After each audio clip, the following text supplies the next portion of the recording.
मैं हूँ दिनेश और आज आपके लिए पढ़ेंगे हम साइंस का फर्स्ट लेसन रासायनिक अभिक्रिया एवं समीकरण। और 10वीं क्लास का लेसन है, फर्स्ट लेसन है, बहुत जोरदार लेसन है। कोशिश करेंगे एक ही बार में समझ में आ जाए आपके। और आपको ध्यान रखना है, इसका नाम है रासायनिक अभिक्रिया एवं समीकरण। और इसमें से अंक 6 के क्वेश्चन आएंगे। आपको 6 नंबर के क्वेश्चन आते हैं और कैसे कैसे आते हैं आपको ये बता देते हैं। इसमें से 2 क्वेश्चन ऑब्जेक्टिव आते हैं, एक क्वेश्चन आता है रिक्त स्थान का, एक आता है अति लघुत्तरात्मक, एक क्वेश्चन आता है लघुत्तरात्मक। मतलब ऑब्जेक्टिव दोनों आएंगे जो 1+1 के आएंगे। रिक्त स्थान 1 नंबर का आएगा, अति लघुत्तरात्मक 1 का, लघुत्तरात्मक आएगा 2 का, और ये टोटल हो गए 6 क्वेश्चन आते हैं 5 और अंक है 6। इस लेसन में से 5 क्वेश्चन आते हैं, जिनमें से 4 तो 1-1 नंबर के, 2 ऑब्जेक्टिव जो 1-1 नंबर के, एक रिक्त स्थान 1 नंबर का, अति लघुत्तरात्मक 1 नंबर का, एक लघुत्तरात्मक 2 नंबर का आता है। टोटल क्वेश्चन हो गए 1 2 3 4 5 क्वेश्चन है और अंक कितने 6। रासायनिक अभिक्रिया समीकरण से संबंधित लेसन है और इसका पहला टॉपिक यही होता है कि रासायनिक अभिक्रिया किसे कहते हैं। तो हम आपके लिए बताते हैं कि रासायनिक अभिक्रिया किसे कहते हैं। रासायनिक अभिक्रिया की जो परिभाषा है आपको ध्यान रखनी है कि जब किसी पदार्थ के रासायनिक गुणों में परिवर्तन, रासायनिक गुणों में परिवर्तन हो जाता है तो नए पदार्थ का निर्माण होता है। नए पदार्थ का निर्माण होता है और उसे हम रासायनिक अभिक्रिया कहते हैं। या आप ऐसे भी बोल सकते हैं, जब किसी पदार्थ के रासायनिक गुणों में परिवर्तन से नए पदार्थ का निर्माण होता है तो उसे रासायनिक अभिक्रिया कहते हैं। रासायनिक अभिक्रिया जो होती है ना, वो आपको बता दें कि जो छोटी क्लासों में रासायनिक परिवर्तन और भौतिक परिवर्तन पढ़ते हैं, उनमें से रासायनिक परिवर्तन ही रासायनिक अभिक्रिया होता है। ये आपको ध्यान रखना है। आपको ध्यान कौन सी बात रखनी है कि रासायनिक, चलो पूरा नाम लिख देता हूं मैं, रासायनिक परिवर्तन ही रासायनिक अभिक्रिया होती है। मतलब रासायनिक अभिक्रिया किसका रूप होती है? रासायनिक परिवर्तन का ही रूप होती है। और रासायनिक अभिक्रिया को आपको परिभाषा ध्यान रखनी है कि जब किसी पदार्थ के रासायनिक गुणों में परिवर्तन हो जाता है तो नए पदार्थ का निर्माण होना ही रासायनिक अभिक्रिया कहलाती है। और रासायनिक अभिक्रिया को एग्जाम्पल पूछे तो आप एग्जाम्पल लिख सकते हैं कि हाइड्रोजन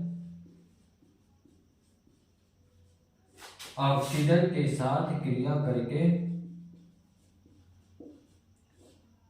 और किसका निर्माण करती है? जल। हाइड्रोजन और ऑक्सीजन, ये इधर वाला जो भाग होता है रासायनिक अभिक्रिया का, उसको कहा जाता है अभिकारक, और इधर वाला जो भाग होता है उसको कहा जाता है उत्पाद। आपको ध्यान रखना है कि जो अभिकारक होते हैं ना, अभिकारक का दूसरा नाम होता है क्रियाकारक और उत्पाद का दूसरा नाम होता है क्रियाफल। और आपको ये ध्यान रखना है, अगर हम इधर अभिकारक नाम यूज कर रहे हैं ना, तो इधर उत्पाद नाम यूज करना है, और क्रियाकारक इधर लिख रहे हैं तो इधर को क्या लिखना पड़ेगा? क्रियाफल। इनकी जोड़ी है, अभिकारक के साथ उत्पाद की चलती है और क्रियाकारक के साथ किसकी चलती है? क्रियाफल की। अगर अलग अलग लिख देंगे कोई फर्क नहीं पड़ता, पर थोड़ा सा नाम बोलने में अच्छा लगता है कि इधर वाला भाग को अभिकारक कहेंगे तो इसको उत्पाद नाम देना है, इधर को क्रियाकारक नाम देना है तो इसको क्या नाम देना है? क्रियाफल। पर यहाँ पे परिभाषा पूछ लेता है कि अभिकारक और उत्पाद किसे कहते हैं, तो आपको ध्यान रखना है कि रासायनिक अभिक्रिया में भाग किसने लिया था? हाइड्रोजन और ऑक्सीजन ने। तो परिभाषा इधर से निकल जाएगी कि रासायनिक अभिक्रिया में भाग लेने वाले पदार्थ क्या कहलाते हैं? अभिकारक। और अभिकारक कौन से? बनने वाला पदार्थ क्या कहलाता है? उत्पाद।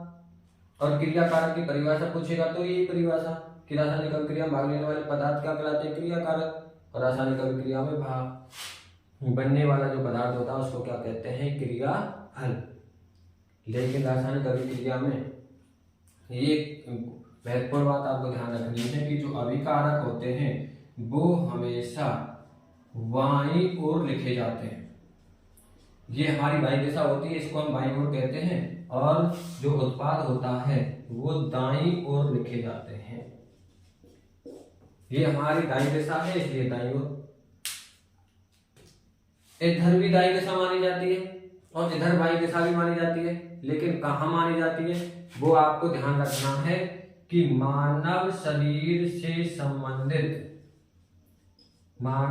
से संबंधित किसी भी चित्र के बारे में अगर आप पढ़ेंगे, चाहे वो हृदय का हो, चाहे वो श्वसन का हो, चाहे वो उत्सर्जन तंत्र हो, इन सभी में इधर को जो दिशा चलती है वो हमेशा दाईं दिशा चलेगी, दाईं दिशा। और इधर जो दिशा चलेगी वो दिशा होती है बाईं दिशा।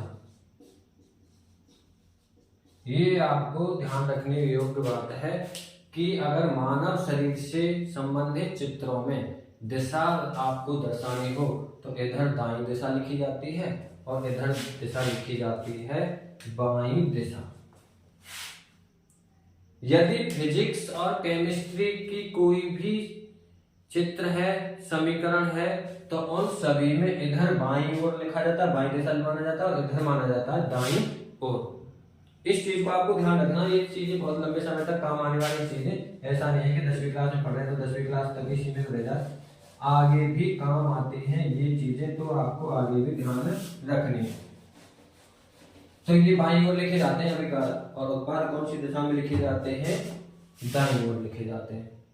रासायनिक अभिक्रिया में आपको एक बात और ध्यान रखनी है कि जो ये जो तीर होता है ना रासायनिक अभिक्रिया में, ये तीर रासायनिक अभिक्रिया के संपन्न होने की दिशा को दर्शाता है। और दूसरा काम क्या है? अगर किसी रासायनिक अभिक्रिया में हमने उत्प्रेरक काम लिया है तो उस उत्प्रेरक को कहाँ पर लिखा जाएगा? तीर के ऊपर। अगर रासायनिक अभिक्रिया में कोई दाब काम में ले रहा है कि रासायनिक अभिक्रिया किस दाब पर संपन्न हो रही है तो वो दाब भी कहाँ लिखा जाएगा?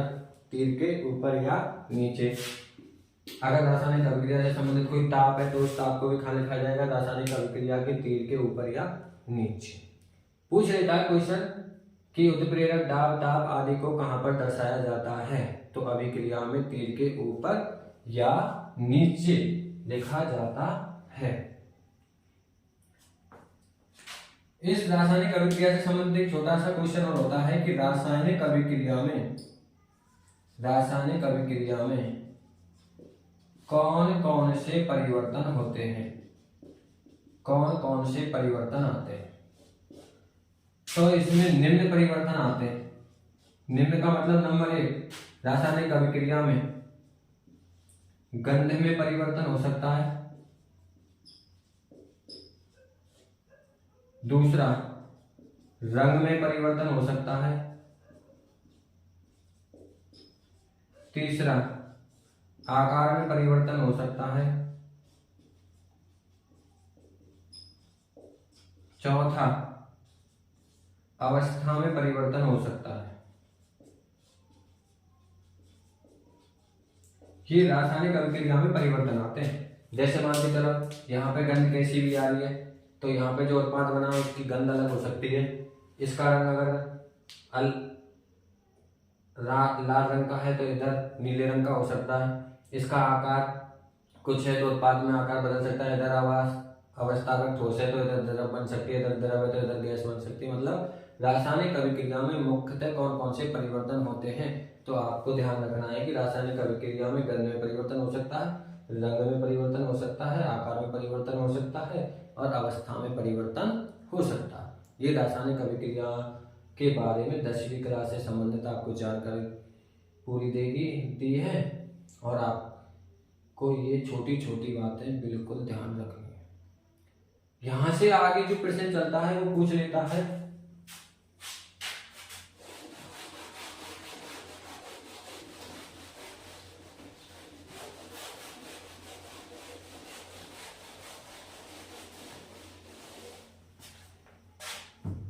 कि रासायनिक समीकरण किसे कहते हैं। अगला जो टॉपिक आता है हमारा, रासायनिक समीकरण किसे कहते हैं, रासायनिक समीकरण किसे कहते हैं और रासायनिक समीकरण की क्या समझाइए प्रकार।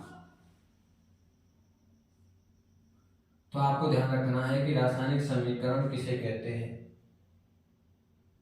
जो हमने रासायनिक अभिक्रिया लिखी थी, हाइड्रोजन और ऑक्सीजन से मिलकर बनता है जल। इधर वाले भाग को क्या नाम दिया था, अभिकारक। इस भाग को नाम क्या देंगे, उत्पाद। रासायनिक अभिक्रिया में भाग लिया हाइड्रोजन, और हाइड्रोजन का प्रतीक होता है H, ऑक्सीजन का प्रतीक होता है O, और जल का सूत्र होता है H2। तो रासायनिक समीकरण की परिभाषा आपको ध्यान रखनी है कि रासायनिक अभिक्रिया में भाग लेने वाले पदार्थ हो सकते हैं, तत्व हो सकते हैं, परमाणु हो सकते हैं, अणु हो सकते हैं और यौगिक हो सकते हैं। इनको प्रतीक चिन्हों में निरूपित करना ही रासायनिक समीकरण कहलाता है। जैसे हाइड्रोजन को प्रतीक H, ऑक्सीजन को प्रतीक O और जल का सूत्र क्या होता है H2O। तो रासायनिक अभिक्रिया में भाग लेने वाले पदार्थों को, तत्वों को, अणुओं को, परमाणुओं को या यौगिकों को उनके प्रतीक चिन्हों के रूप में निरूपित करना ही रासायनिक समीकरण कहलाता है। ये हमारी रासायनिक अभिक्रिया है, ये हमारी रासायनिक अभिक्रिया है और ये हमारा है रासायनिक समीकरण। रासायनिक समीकरण कितने प्रकार के होते हैं, तो रासायनिक समीकरण के जो प्रकार होते हैं वो होते हैं दो। कौन कौन से, नंबर 1 का आपको ध्यान रखना है असंतुलित। थोड़ा सा मैं साफ लिखता हूं, आपको देख नहीं रहा हूं। नंबर 1 होता है असंतुलित या कंकाली समीकरण, और दूसरा होता है संतुलित समीकरण। संतुलित समीकरण, अगर आपसे पूछा जाए कि असंतुलित समीकरण किसे कहते हैं, तो देखो भैया कि रासायनिक अभिक्रिया में जो अभिकारक है ना, यहाँ पर हाइड्रोजन की संख्या 1, ऑक्सीजन की संख्या 1। यहाँ पर उत्पाद में हाइड्रोजन की संख्या 2, हाइड्रोजन की जो संख्या है वो 2 है और ऑक्सीजन की संख्या कितनी 1। और इनकी अगर हम द्रव्यमान संख्या बात करें तो हाइड्रोजन की द्रव्यमान संख्या होती है 1 और ऑक्सीजन की द्रव्यमान संख्या कितनी होती है 16।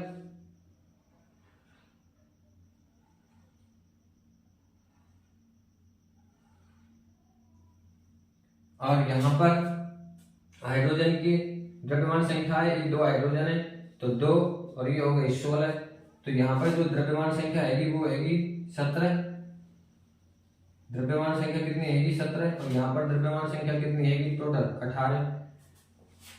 ना तो यहाँ पे द्रव्यमान संख्या समान, यहाँ ना इसमें अणु और परमाणुओं की संख्या समान पदार्थों की।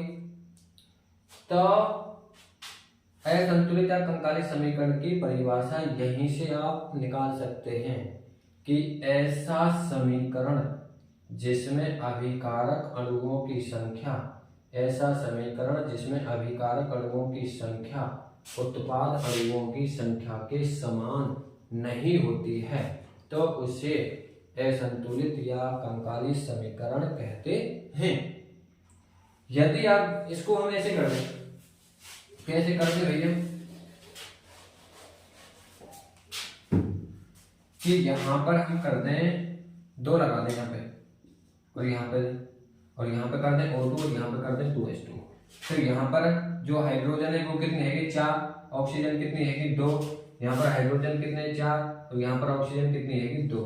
ये संख्या कैसे निकालते हैं आप ध्यान रखना, जो आगे वाली संख्या है उसका पीछे वाले से गुणा करते हैं तो 2 दूनी कितने हो गए, हाइड्रोजन की संख्या 4, आगे कुछ नहीं है 2 है तो कितना हो गया 2, यहाँ पर आगे 2 है और हाइड्रोजन का पीछे 2 है, 2 का गुणा 2 से करेंगे तो 4, ऑक्सीजन पर कुछ नहीं है तो यहाँ पर 1 माना जाता है। और ये आगे वाली संख्या सभी के लिए काम करती है, तो 1 का गुणा 2 से करेंगे तो ऑक्सीजन की संख्या कितनी आ जाएगी?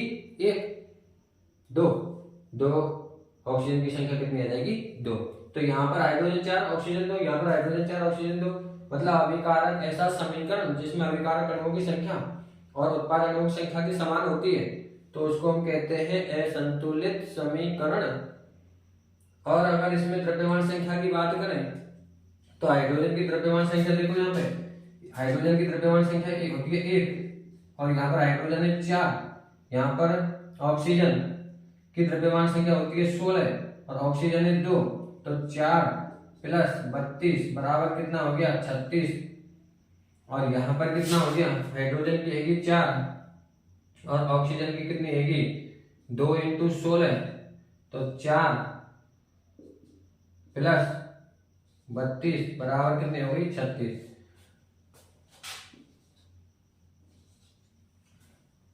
यदि समीकरण में द्रव्यमान संख्या समान है, अभिकारक अणुओं की और उत्पाद अणुओं की द्रव्यमान संख्या समान है, तो संतुलित समीकरण। और अगर ये द्रव्यमान संख्या समान नहीं है तो भी कौन सा हो जाएगा फिर? कंकाली या असंतुलित समीकरण। तो 2 परिभाषाएं 2 शब्दों के आधार पर भी निकाल सकते हैं। ऐसे कह सकते हैं कि ऐसा समीकरण, अगर हम असंतुलित समीकरण की परिभाषा बोलेंगे तो आपको बोलना पड़ेगा ऐसा समीकरण जिसमें अभिकारक अणुओं की संख्या या द्रव्यमान संख्या, उत्पाद अणुओं की संख्या या द्रव्यमान संख्या के समान नहीं है, तो उसको तो कहेंगे असंतुलित या कंकाली समीकरण। और अभिकारक अणुओं की संख्या या द्रव्यमान संख्या, उत्पाद अणुओं की संख्या या द्रव्यमान संख्या के समान है, तो उसको कहेंगे संतुलित समीकरण। और ये हमारा जो अभी लिखा हुआ है, ये कौन सा समीकरण है? संतुलित समीकरण है। और इसके बाद जो क्लास होगी वो कल होगी, आगे की टॉपिक समझाए जाएंगे और अच्छे तरीके से। आज हमारी फर्स्ट क्लास है, जैसे कि थोड़ी बहुत कमी रहेगी, कोशिश करेंगे आपको अच्छी वीडियो मिले। और आप थोड़ा सा, आपके लिए 20 सेकंड के लिए एक गाना सुना देते हैं, तो आप एक गाना सुनिए फिर फटाक से। धन्यवाद, कल लेते हैं फिर क्लास।